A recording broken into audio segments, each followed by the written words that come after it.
Welcome. This is Will Rivinus, and you're about to see part of my collection of temples, cathedrals, churches around the world, models that I have acquired and built over the years. This, in reality, is just a subset of my larger collection of maybe 130 models of houses, forts, castles, factories, even boats that I have acquired. Usually it's a result of acquiring the model after visiting the facility involved. And my total exposure is usually around $5, $10, or maximum $15. Many of these models have been brought to me by friends as they have traveled the world and seen things that might be entertaining to me. Overall, it is a history this time of both architecture and also in part religion in America, England, Europe, the Near East, Asia, and Africa.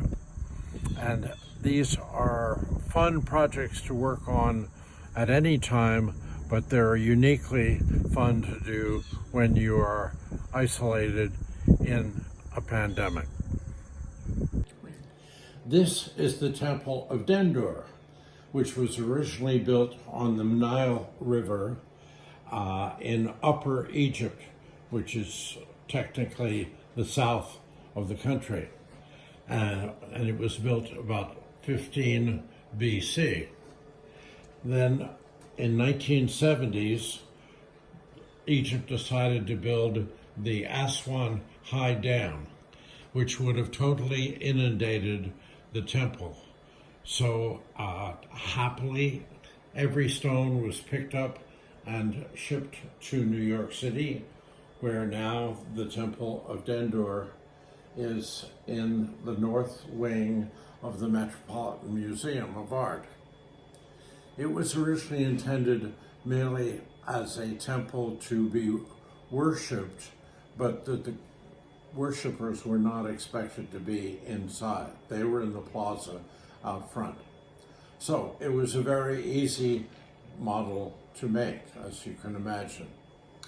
And this is the Parthenon on the Acropolis in Athens, Greece. Probably one of the most beautiful buildings ever built. Built around 450 BC. It served as a Greek temple, as a Christian church, as a mosque, but until about 2 centuries ago, when in the middle of the Greek and Turkish War, the entire building was blown up because it was the storage location of the Greek armaments.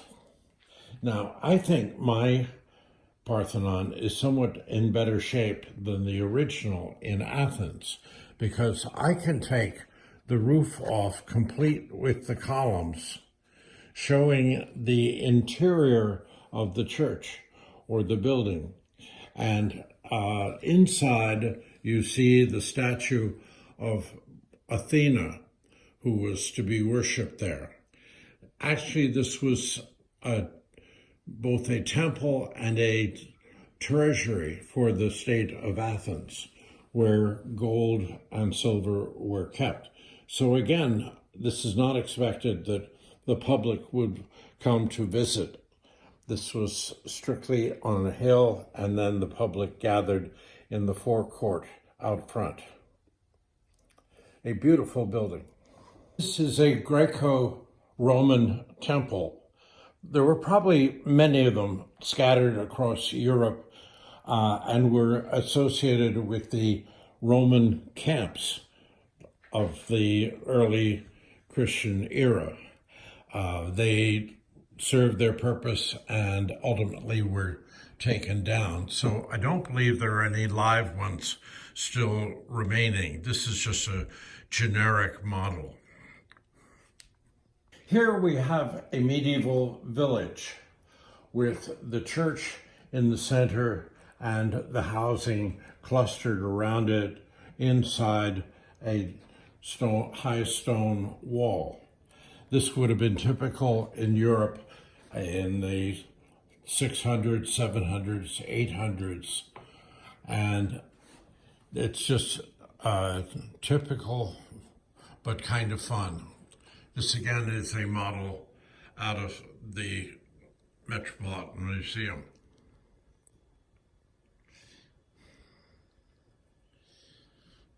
That's it. In the 80s, my family and I visited Melk Monastery, a Benedictine monastery out of the 12th century. The building, of course, had a boys' school here. It had rooms for the monks and visitors' facilities here, along with this perfectly lovely church in the far end.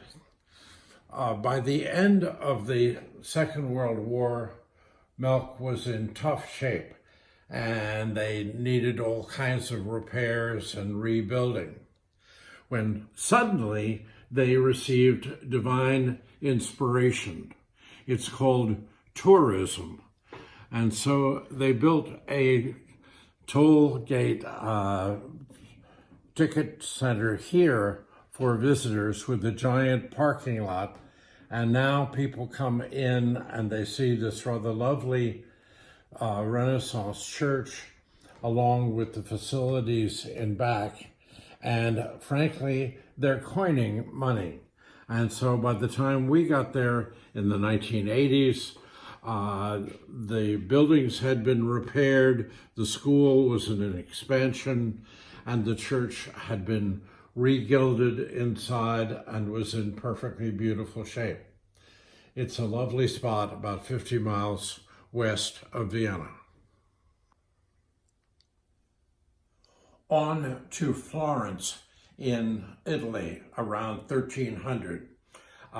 This is usually referred to as Il Duomo, but technically it is Santa Maria del Fiesole, and it was originally started by various architects, including Giotto, but the other architects left the job, and the tower, the wonderful dome, was created by the painter Brunelleschi.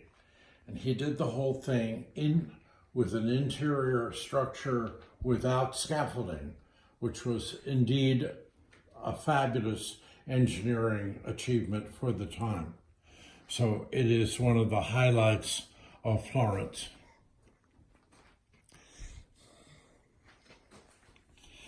And behind it is the charming little baptistry, a whole building devoted particularly to baptisms. Here we have St. Mark's Cathedral in Venice, Italy, built around 1000 AD. Notice that it is in a cross format, but it is a Greek cross, where each of the arms is relatively equal length. The domes, of which there are 5, are in the Eastern tradition, starting in Constantinople. And so it is typical of a church like this to have as many domes.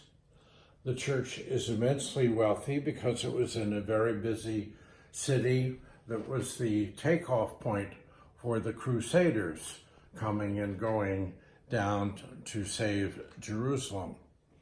The church has in the foreground here the campanile, or bell tower, bells being up in the top. And on the front deck of the church are 4 magnificent horses that were liberated from prior churches in Constantinople. This is a fun and interesting model that came by way of Amazon. Okay.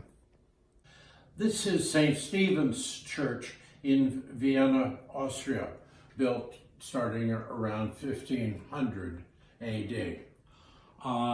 It is referred to as a hall church because it is only one hall without transepts, as we will see in most of the other churches.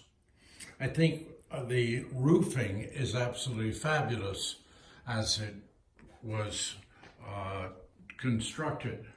And I have to point out the tower, which I was up to this level. Happily, you enter here, pay your ticket price, and then you get in the elevator that takes you up about 2/3 of the way. And only then do you start to climb the metal staircase up to the top of the tower, from which the view of Vienna is absolutely staggering. I would point out only in passing that down here there are buttresses, but these are not flying buttresses, as we will see in other churches later.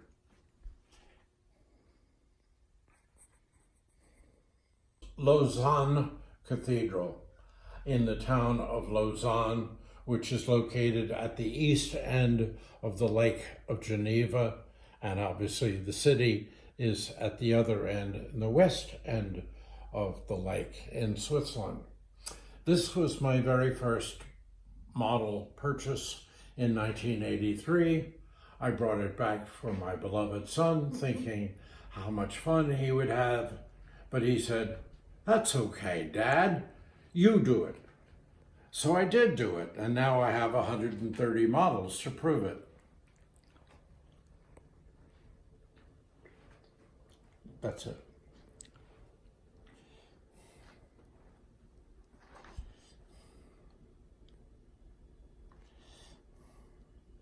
This unimpressive model is part of the history of the Christian Church, when there were 3 popes, one in Rome, one in Constantinople, and one here in the 1400s in Avignon, France.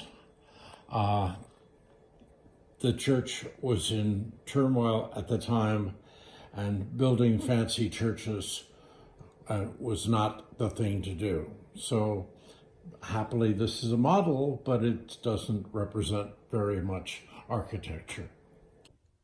Now for a change of flavor, this is the Taj Mahal in Agra, India, built around 1650 by a prince who was commemorating the loss of his favorite wife.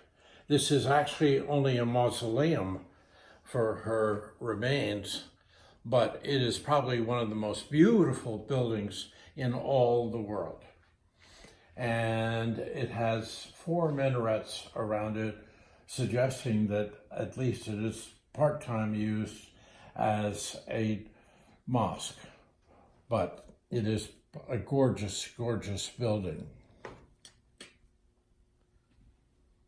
St. Paul's Cathedral in London, built around 1675, following the Great Fire of London of 1666. It's a magnificent building by Sir Christopher Wren, and it has a personal association in that my first cousin was in one of these galleries during World War II with bags of sand putting out incendiary bombs during the Luftwaffe attacks. A lovely, gorgeous building.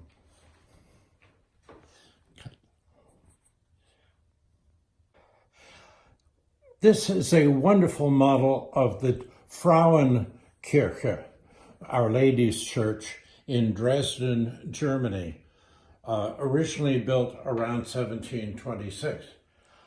It is in the Lutheran tradition, so the interior is relatively square, and people come in the tiny door that appears here, and then there are 7 floors. There are 7 areas that people climb up to listen to the sermons. The sacramental part is of no particular significance compared to the speaker. And in 1945, the original building was totally and completely destroyed in a bombing raid by Allied forces in retribution for what the Luftwaffe had done to Coventry Cathedral in England in 1941. So I was here in about 2000, and by that time the city of Dresden had rebuilt the church, all 7 floors inside. I attended service, but I must admit I did not climb to the 7th floor. This is the Castle of Gruyere, the origin of Gruyere cheese. And all there is of a church is this tiny little structure on the outside of the castle building. But if you want the perspective, here is a poster of the town of Gruyere. You come up a simple road through the center of town to the castle, and here is the church on the side. But look at the gigantic surroundings.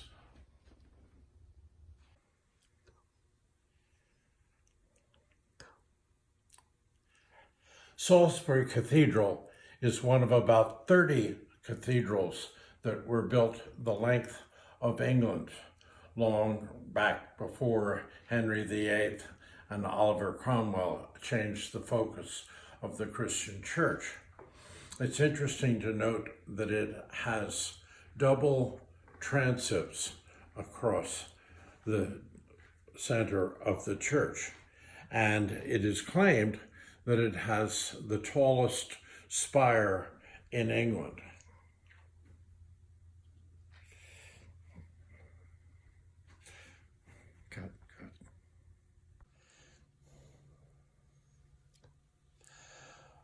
Everyone will recognize this church, which gained fame on April 15th, 2019, when the fire took away the most of the roof of the church along with the spire.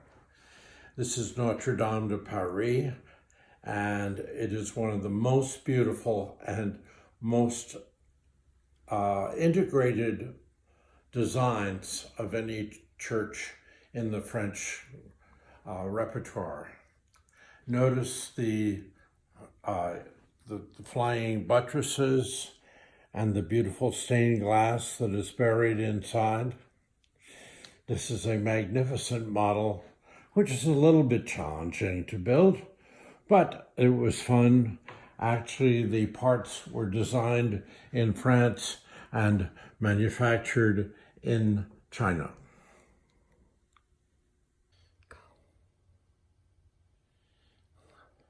This is a tiny model of a tiny church, Saint-Chapelle on the Ile-de-France and the Seine River in Paris.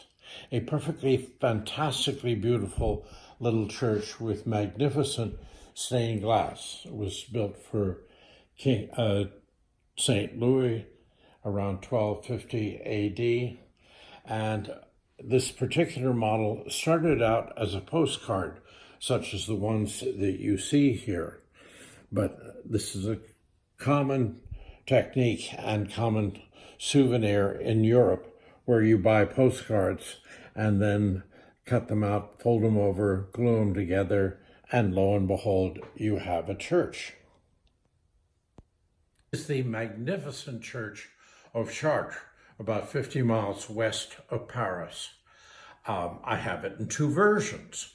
I have the postcard version here, but I also have the full size, which is much more exciting and much more interesting. Chartres, like so many other of the cathedrals, is built on a hill. So it is out in the country and you see it for miles and miles on your way in. Notice the flying buttresses, the fabulous stained glass windows, the many chapels around the head end of it. Of course, would be the west end of the church, whereas the entrance would be toward the east.